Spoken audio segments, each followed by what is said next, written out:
Welcome to the Predictable Revenue Podcast, where sales leaders teach you what's working for them and how you can build it yourself. This episode of the Predictable Revenue Podcast is brought to you by our sales coaching and consulting services. Are you looking to create repeatable, scalable, and predictable revenue? We've helped thousands of companies grow their business with tailored expert advice backed by testing to ensure they establish the best practices that'll work for them. Head over to bit.ly/predictable revenue coaching to learn more. We spend a lot of time, especially in kind of the sales advice or sales leadership space, talking about the time to kind of scale up your sales team, get those salespeople in, move away from founder-led sales, when in reality, founder-led sales is a really important phase in the scaling of a company. So we wanted to spend some time to actually dive into that piece of the puzzle today. I'm your host, Sarah Hicks, and today on the Predictable Revenue Podcast, I'm going to be chatting with an expert about the importance of founder-led sales to scale a startup predictably. He's the founder and CEO at Magical, and prior, he was the founder and CEO of Careerify, a company that built recruiting software that was bootstrapped, had millions in revenue, and sold to LinkedIn in 2015. In post-acquisition, he took leadership PM roles at LinkedIn and Microsoft and was an entrepreneur in residence at Bain Capital Ventures. Harpaul Sambhi, welcome to the Predictable Revenue Podcast. Thank you for having me, Sarah. Cool. Well, let's dive right into this topic. So talk to me about that first company where, of course, you had great success kind of starting off with that founder-led motion. Yeah. On a high level, Careerify was a bootstrap company, as you said. It spanned about 6 years. For the first 4 years, we made zero in revenue, zero users. Thankfully, I was with my parents, so I had no mortgage to pay. I think all in all, we started to kind of like crack the code in the last 18 months, going from zero to over 5 million in ARR. That was repeatable. To your point, at the end, we ended up selling it to LinkedIn. And it was quite a journey, right? Like it was 8 days before going bankruptcy. We felt that moment. We got our first sale that increased our cycle from 1 month to then 3 months to then over a year, and then became very profitable. But all in all, it was a ride that we started to learn really quickly what it meant to sell as a founder, and trying to bring in our first salespeople and giving them a target of $1 million when we haven't even sold 100,000 was very, very difficult to kind of like fathom. And we started to learn a lot about the intricacies of that entire cycle. Yeah, I bet. So what do you think about that kind of founder-led selling motion really set you up to predictably scale the company? Yeah, I think all in all, founders often have this fallacy, I guess, where they say, okay, I'm going to hire my first salesperson, then my second and third, and sales just ramps up. It's like it's a numerator, right? You take your quota times the number of salespeople, you're going to get that.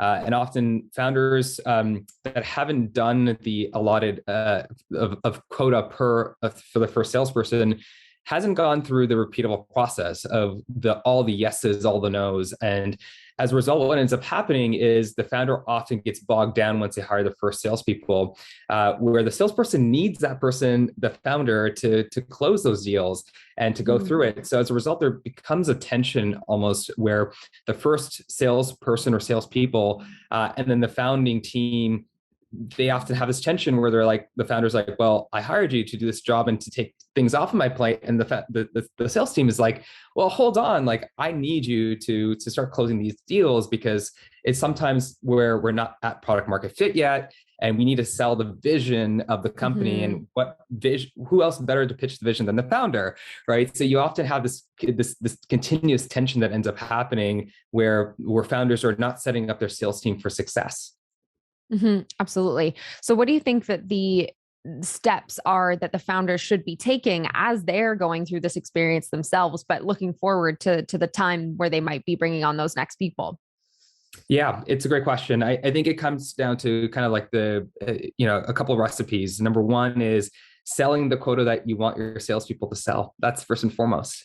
I think that's a really great proxy for the first salespeople who are looking at a startup for the first time, or haven't been in the game, or they're setting up something for the first time, to understand, well, how am I going to be able to resell repeatably?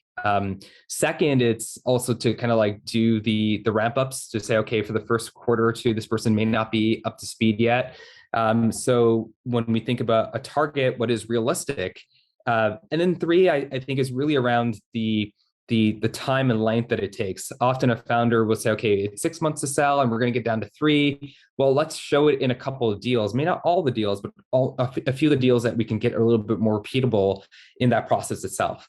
I think founders often, like I said, they have that fallacy of just like, we're going to hire these people, they're going to come in, and then your SDRs are having to kind of requalify people because you're not hitting the specific 3-month goal allotment of closing a deal because this might be an enterprise deal or whatnot. Mm-hmm. So I think having the right goalposts in mind of what a company is, what an ideal target is, being able to go through the motions and start to create a little bit of a sales playbook is actually really important.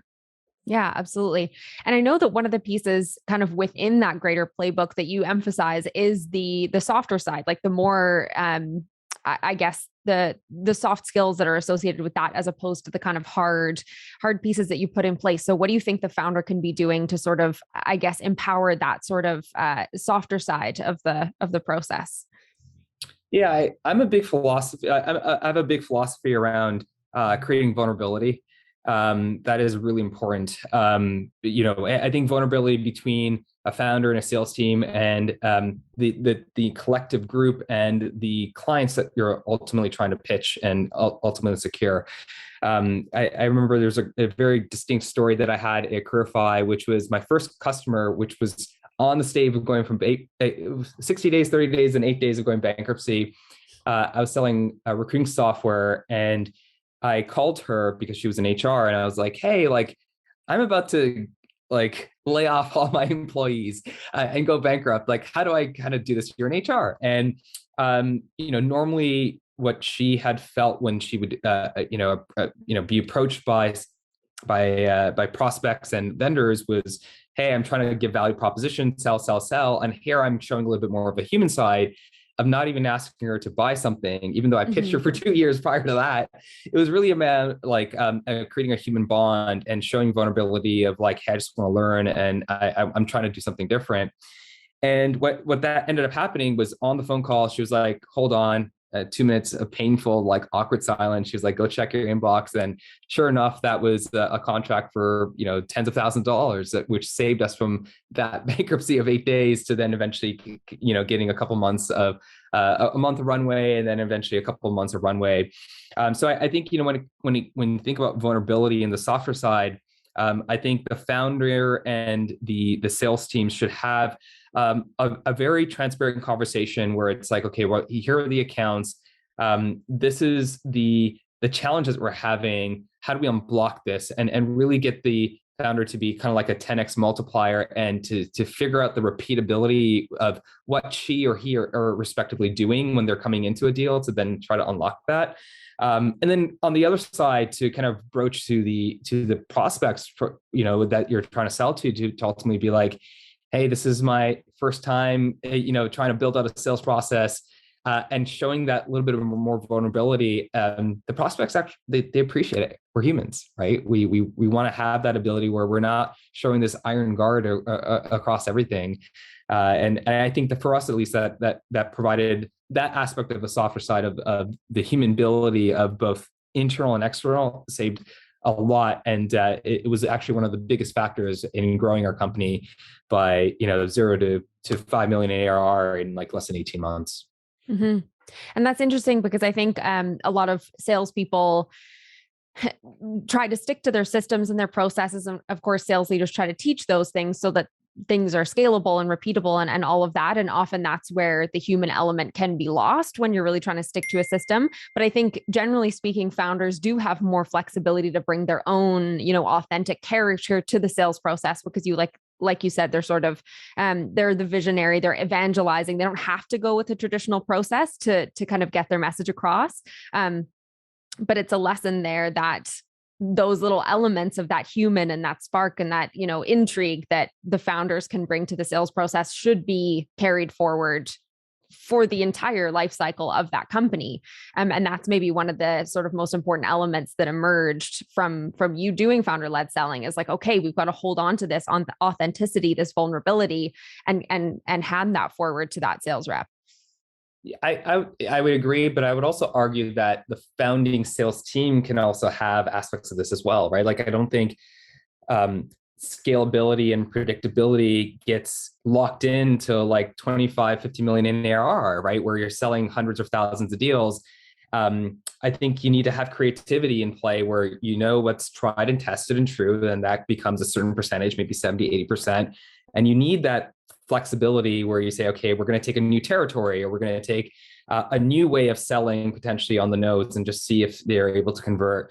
And as a result, you create this like, that 80-20 rule or whatever the nomenclatures are, where you spend a little bit of time to kind of being creative outside the box, right? Whether it's a different sales technique in terms of a cold email outreach, or conversely, talking to a customer in a different way to kind of like see like that you think already from the outset that you're not going to be able to close, right? I think it's really important to have that experimental driven approach that creates authenticity. Because now all of a sudden you're trying to wing it, so to speak. That creates unlocks hopefully a couple of key insights. Mm-hmm, absolutely. So you mentioned obviously the founder, you want to actually sort of go through the motion that you'll expect of a salesperson, figure out what it actually feels like to sell the amount that you expect them to sell before you really can hand that off and it be a realistic sort of expectation. So when do you think is the right moment to start to consider building out that team underneath you as a founder? Yeah, I do think it's when you start to see more inbound than outbound traditionally. And the proxy that I often look at it is referrals, because founders and the first salesperson or people that come in, they get a certain roster of clients that are just they're fanatics of the brand, hopefully, right? But you have a higher propensity of referability, and therefore you have a higher NPS by natural because you're kind of building it before you're having the processes in place. So I often look at that as a key metric where it's like, okay, like if I have 10 customers, how many are willing to refer me to another customer or more than another customer, and be very intentional about that process. And that is where you start to see, more of the lead gen starting to come in. I would say like, have your marketing kind of like lockstep where you have better MQL to SQL conversions. But that being said, I think if you're saying I need to hit, as a maybe a tech company or any company for that matter, I need to go from A to B, whether it's 1 million to 5 million in revenue, just sold the first million. Now you're going to add that first 1 to 2 or 3 salespeople to kind of like help unlock that goal. That's the right time, is when you actually have hit that specific quota. But then you also have started to build a pipeline where people can become successful, because it's really difficult to create pipeline from scratch. So I think that's like a caveat in addition to selling that first allotment of sales that you need. Right. Absolutely. Yeah, that totally makes sense. So what do you think about as far as the actual system? If there's a founder listening right now and they're thinking, okay, I'm starting to approach that, I'm on my way to that number that I could expect a sales rep. What are the actual elements that they should be building out, documenting, systematizing, if anything? I mean, what are some of those? Yeah, I do think first and foremost, like having a system in place, so like having a little bit of technology can go a long way. I think what practice that I often led to is in my funnel, I wanted to get to a yes or no or a decision point very quickly. So trying to understand that process, because I think that the malaise of getting a prospect to say, I'll get back to you, and then you're having this fake pipeline that you're creating. So if there's any process that I do put in place, it's like, how do you get to a decision as soon as possible? And as a founder, you want to codify that as best as possible. Even though the target could be different, right? As an example, you're an SME and you want to go to mid-market, or you want to go into a new vertical. The process of asking the key questions to the yes or no are in my opinion, the most important part, because what you're hiring for is time of people to kind of go out there and build pipeline and talk to prospects to then get that. And if you don't have a system in place to get to the yes or no, then I think you have like that issue. Territory planning, you don't need that, right? Or trying to figure out which types of codifying like what industries you need to go to. Again, I think the world's your oyster ultimately when you're starting to hire your first to 10 people. It's really about the process. And then with the no's, it's really about the extraction of like what went wrong, how to kind of like think about that. And that's where the playbook kind of comes in, where I've seen some people just don't go back to their rejections, and a month or 3 months later, when things are cool and they've already selected their vendor, to just like reach out to them and say, things went wrong in my opinion, but totally respect your opinion and I hope you're having great success. But I just want to know from a key learning perspective. And I'm surprised at how many people actually took that call, right? Without any incentivization. And that really creates the ability to boomerang. So eventually, if they are not having a good issue, they remember that you're seeking for recommendation and advice, which is great. But more importantly, you're now starting to understand outside of the heat of the moment, what things we can correct and now have to highlight to now like the salespeople that you're hiring can avoid those landmines or make sure that they have proactive material around.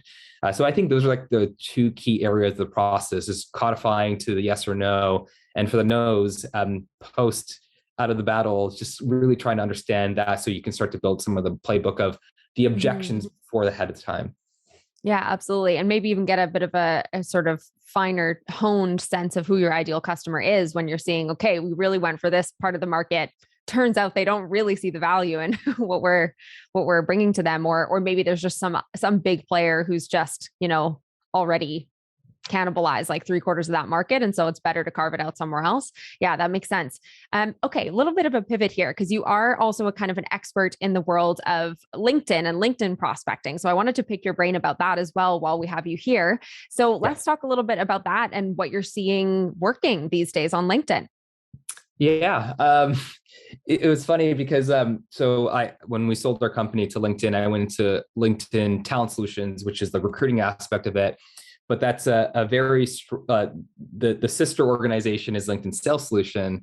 And sales and recruiters, in my opinion, have the same kind of prerogative. They're just selling different. One selling a set of services and a product, the other one selling a dream, right? Of a really great job. So like, I think ideally they have a lot of traits, even though their KPIs can be a little bit different. Sure. But one thing that we found,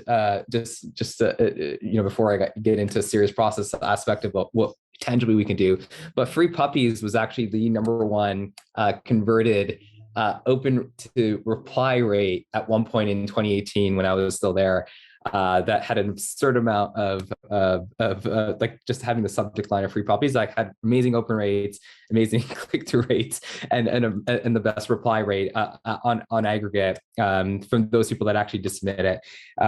But on average, LinkedIn obviously has a lot of privacy in mind, which then allows or doesn't allow the salesperson to ultimately find the right person, because part of the whole process of SDRing, or maybe you're a hunter, you're trying to find the right person, and LinkedIn search sometimes obfuscates a certain user based on their privacies. So the best way of actually finding that CEO or finding that that the decision maker is just going on Google and just typing in title, company, and then letting Google to go around the obfuscation, versus like the head of sales that you're trying to sell towards says to LinkedIn, I don't want to be really searched as often, because you often sometimes say like CEO of X company and you're like, where is the CEO profile, right? Yeah. So that's kind of like a really quick way, because time is money at the end of the day for we as salespeople. The search bar is very contextual in terms of what you're searching for. I think more proactive salespeople know the whole world of Boolean searching. But if you don't know about the term of Boolean search, I think if you start to know the and or parameters and the facets, you don't have to buy some of the premium products by just using the basic search. And then as a result, you're less than 100 profiles that you can search. Because LinkedIn, I think after 100 or 10 pages, they tell you to, hey, you need to get upgraded. You can get around some of those things by just like tweaking kind of your searches if you want to kind of go down that path and just making your life easier. And then also like tens of thousands of our users on Magical today, which are a productivity tool, anyone that has like hi XXX, I see you're at YYY company, Magical can help with that by just like, templating that and making your life a lot more easier. So those are three, I think, right off the bat, outside of free puppies, which often gets the biggest bang for your buck in terms of reply rates and open rates. That's interesting. And what about kind of the flip side? What are some of the things, I mean, I'm sure you see people doing things all the time that you think are like, oh, it's not the way to do it. What are some of those mistakes people are making with LinkedIn? Yeah, it's a great question. I think first and foremost, it's trying to rely on in-mails as its own way. I think it's, if someone has done a lot of A/B tests, they can see, at least for myself, at least, emails probably still, like SMS is probably the biggest one. But sometimes in wherever world you are, that may or may not fly that well. But if you can't do SMS, go email. If you can't go email, or Discord or Slack channels, et cetera, then InMail can go really well, and then tweets and et cetera. But I often find that sales reps sometimes look to get a higher premium SKU, but then they're not tapping into kind of the world of like, how do I get this person's email to then ultimately shoot them that respective message, versus notifying and noticing that, sometimes this end person that we're trying to send this message to may not be checking LinkedIn, which is the biggest challenge for them. Mm-hmm. All right. And often the emails are associated to the personal versus professional, or to a secondary email. So it's just deliverability is probably like the number one biggest thing that people fail to realize, that you kind of have to have an all-encompassing way to sell to Sarah Hicks, and probably best not to go to Sarah Hicks LinkedIn, because she may or may not see it as often as possible, and therefore you're only reducing your ability to sell. Mm-hmm. I think that's like number one. Number two is also how many people like change their profiles on a continuous basis. I think, if you're selling to specific verticals, so let's say salespeople, recruiters, forward tech companies, like startups, you're going to have a more up-to-date profile. But if you're starting to go into like healthcare, or to pharma, or to like manufacturing, those profiles are not being as updated as possible, because those people are not as frequent users on LinkedIn. So you kind of have to play the game of like, okay, is my persona on LinkedIn a lot, and therefore do I trust that their profile is up to date as much as possible, versus like I'm trying to sell to engineers, and engineers are not on LinkedIn, they're probably more on GitHub. So you probably have to kind of like then rethink your framing of like, what is the most up-to-date information, which unfortunately kind of has ripple effects, because like a lot of ingestion systems like Zoom Info or other systems use LinkedIn to ultimately get the most relevant data. But we all see bounce rates. We all see people are saying like, I'm no longer at that company, and you're like, okay, there goes that. But I think just having a forward-looking way of like, is my contact there? That works well. And the other one that I forgot to mention is that works really well is groups. That's a very under-leveraged. It used to be a very leveraged asset, I would say, in the 2015, 2016. It's gone to a little bit of the back burner, so to speak. But if you find niche groups that are active, those are a big boon in order to get like the right persona, and those are often under leveraged as well. Cool. Very cool. Well, thank you so much for walking us through that. And of course, for walking us through the whole importance of founder-led sales as this step that's in the greater kind of scaling journey of companies. If people want to learn more from you, if they want to learn more about Magical, where can they do that? Yeah, great. On a high level, LinkedIn, Twitter, I'm there. If you start typing in Harpaul, I'm usually like the only profile that kind of comes up, or one of the few. But Harpaul Sambhi is the one, and so that's on Sambhi for LinkedIn and for Twitter. For Magical, they just have to go to getmagical.com, and they can take a look. And we do have wait lists, but feel free to just drop predictable revenue, and happy to send everyone to the top of the line there. Awesome. Well, thank you so much again for joining us. It was a pleasure having you. Likewise. Thank you, Sarah. And thank you to all of you for joining us for another episode of the Predictable Revenue Podcast. Please, if you haven't already, hit that subscribe button on YouTube so that you can be notified each week when we have great guests like Harpaul Sambhi joining us and walking us through all the latest tips and tricks for sales, marketing, and everything in between. Thanks again. We'll catch you next time.